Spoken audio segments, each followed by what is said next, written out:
Sinabi ni Pangulong Bongbong Marcos na wala siyang sisinuhin sa pagpapanagot sa mga kumikickback sa flood control projects, kaalyado man niya o hindi. Bahagi po yan ng mga sinabi ng Pangulo sa aking one-on-one interview para sa kanyang podcast. Is President Marcos going to crack the whip, really crack the whip on those responsible? Dinadaanan na hirap na dinadanas ng ating mga kababayan. They have to be told who is responsible and somebody has to answer for their suffering. Paano ho kung kaalyado ninyo? Sorry na lang. Hindi na kita kaalyado. Milyon-milyong Katoliko ang dumalo sa Jubilee of Youth sa labas ng Rome, Italy. Ito po ang kauna-unahang malakihang pagtitipon sa simbahang Katolika na dinaluhan ni Pope Leo XIV. Pinangunahan ng Santo Papa ang misa ngayong araw sa harap ng mga kabataan na mula pa sa mahigit 100 bansa at mga dumalong pari at leader ng simbahan. Sa kanyang homily, ipinarating ng Santo Papa na si Jesus ang pag-asa. Bukod dito, hinikayat ng Santo Papa ang mga kabataan na paglingkuran ang mga may hirap at bumuo ng mas makataong mundo.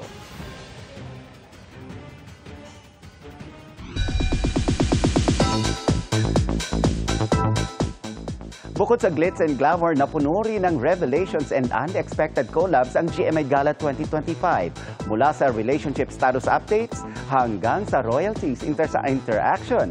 Silipin niyan sa chika ni Athena Imperial. Hindi lang napuno ng ningning ang GMA Gala 2025. It was also a night full of revelations at much-awaited reunions and rarely seen interactions. Si Barbie Forteza mag-isang lumakad sa blue carpet. At the end of the night, spotted siyang ka-holding hands si Jameson Blake na dati nang na-link sa kanya. Saan na kayo pupunta, Barbie? Hindi, babalik ako. Dati nang sinabi ni Barbie na good friends at isa sa running buddies niya si Jameson na makakasama niya rin soon sa isang movie. May big revelation naman ang blooming na si Bea Alonzo. Sa exclusive interview ng GMA Integrated News, kinumpirma niya ang real score sa pagitan nila ng businessman na si Vincent Ko. I think it's very obvious, yeah, that we're together, yes. And you're happy? Yeah, yes, I'm very happy. And I think that's all I can share. Feeling ko, na-witness yun na kasi lahat ng mga ups and the downs of my love life. I really understand the curiosity, but I think I don't want to say people ruin beautiful things, but I think the most beautiful things are the ones that are kept private.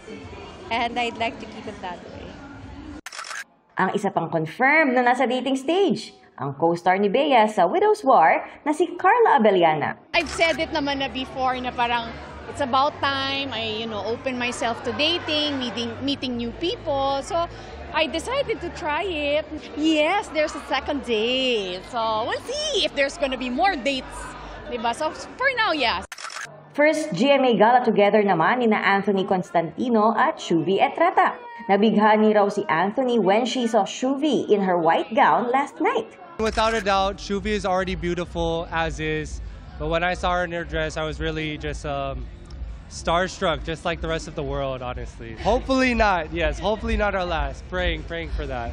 Mag-pray ka talaga dyan.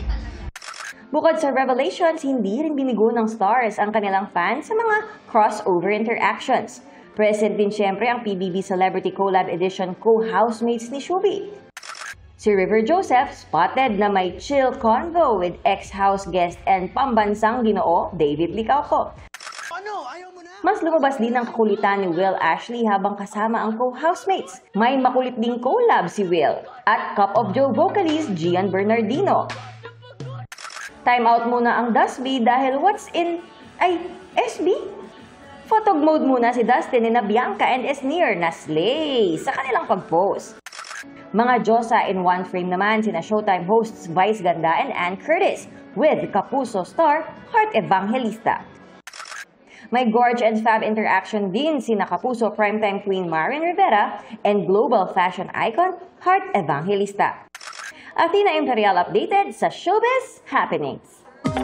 Mga kapuso, patuloy na nagpapaulan sa bansa ngayong araw ang southwest monsoon o habagat at localized thunderstorms. Ayon sa Pag-asa, nagdadala ng maulap na panahon na may kalat-kalat na pagulan sa Batanes at Mabuyan Islands. Localized thunderstorms naman ang nakaapekto sa Metro Manila at natitirang bahagi ng bansa. Sa rainfall forecast ng Metro Weather, posibleng makaranas bukas ng light to moderate rains sa Occidental Mindoro at ilang bahagi ng Palawan. Gayon din sa ilang lugar sa Negros Occidental at Negros Oriental. Light to heavy rains naman ang posibleng maranasan sa malaking bahagi ng Mindanao. Mababa naman ang tsansa ng pagulan bukas sa Metro Manila.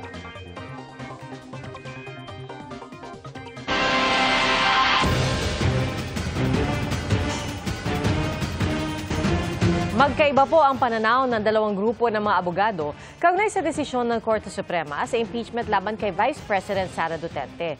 Pero tingin ng isang eksperto, mapapalalim nito ang pagtalakay tungkol sa mga impeachment proceedings. Nakatutok si Sandra Aguinaldo.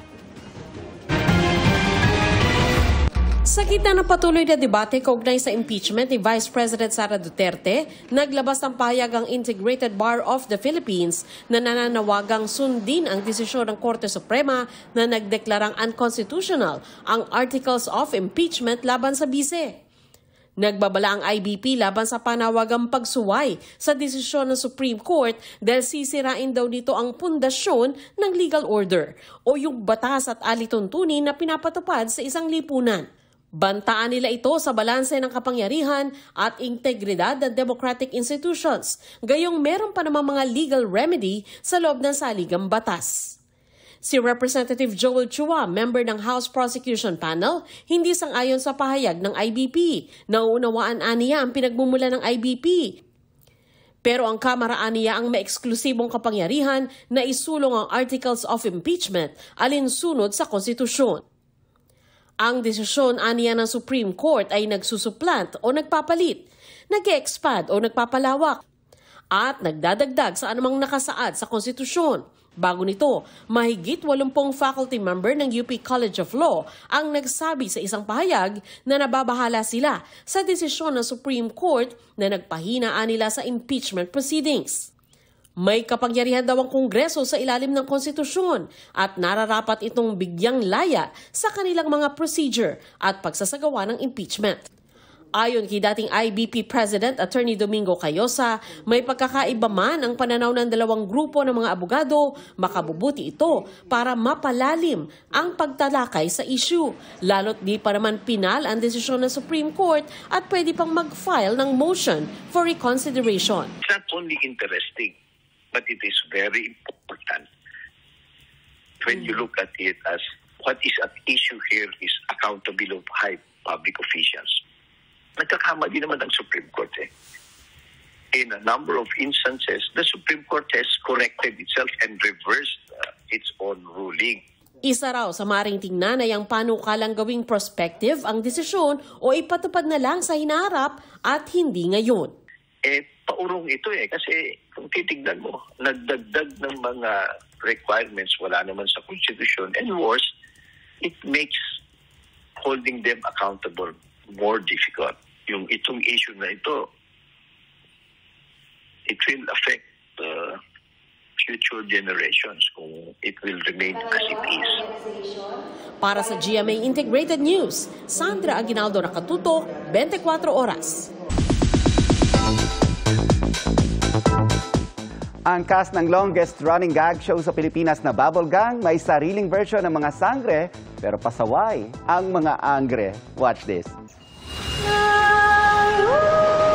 Makikilala na sina Angre Latena, nagagampanan ni Buboy Villar, ang sobrang Latina ng bagong tagapangalaga ng brilyante ng lupa.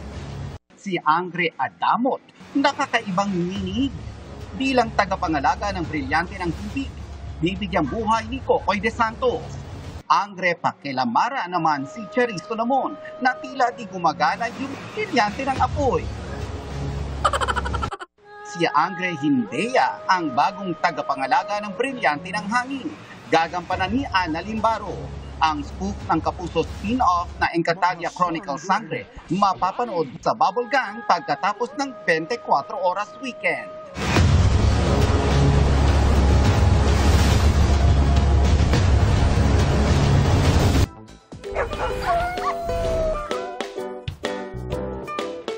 Thank you, Nelson. Salamat, Nelson. Kakaibang bonding naman ang kinaaaliwan ng mga taga-Badok, Ilocos Norte. Dahil ang dalawang cozy sa isa't isa, si Bantay at si Baboy.